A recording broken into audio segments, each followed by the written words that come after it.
Political leaders have gathered in Canberra for a church service to mark the start of the 46th Parliament.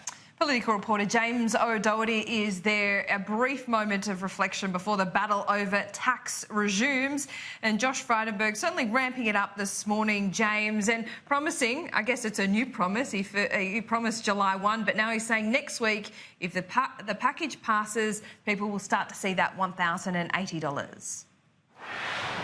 A new promise from Josh Frydenberg. They did promise that this would be in place by July 1, so people would get that in their pay packets when they put in their tax return. Josh Frydenberg now saying that if the legislation passes, assuming it passes this week, it will be in people's bank accounts next week, because the ATO has everything in place to put those tax cuts into people's bank accounts when they pass a parliament.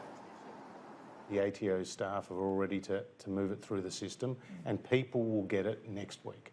So once they put in their tax returns, if they put in their tax returns next week, then they will get it just days after. Now, of course, for that to happen, the tax cuts need to pass through Parliament in the first place. We now know that Labor will wave through the whole tax bill through the House of Representatives and seek to amend it in the Senate. We don't know whether Labor will vote in favour of the full tax package in the Senate if their amendments are not successful. The government has also been trying to woo the crossbench. Anthony Albanese spoke on this tax bill before entering church this morning. What we're going to do is to fight for making this package better for the economy and also fairer. We're prepared to facilitate debate. We're doing that tonight because we understand that the economy needs a stimulus.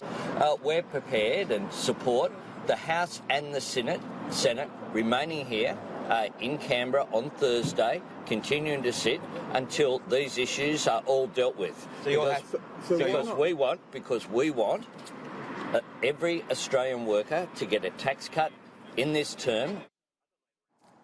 Other Labor MPs attending church this morning, less expansive on their view about whether Labor should pass the whole tax package after caucus made a decision on its position yesterday.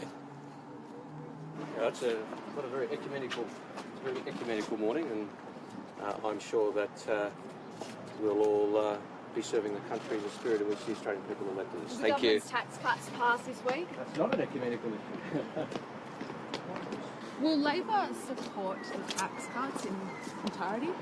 We're all gathering for some reflection this morning, so I think I'll just go and do that, and we'll That's what you'd like have a to see conversation happen, right? about that at some other time. Upon reflection... I think the important thing here is that the government should join with Labor to do what it promised it would do on July 1, and that is to deliver tax cuts to low-income Australians.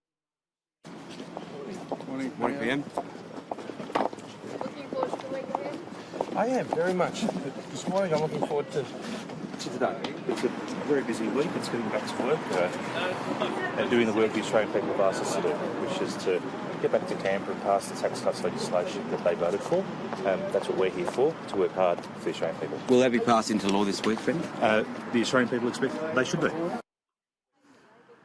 When this when church finishes for the morning, Parliament will officially be opened by the Governor-General, where the first official item of business after the formalities will be that tax package. Laura, Peter.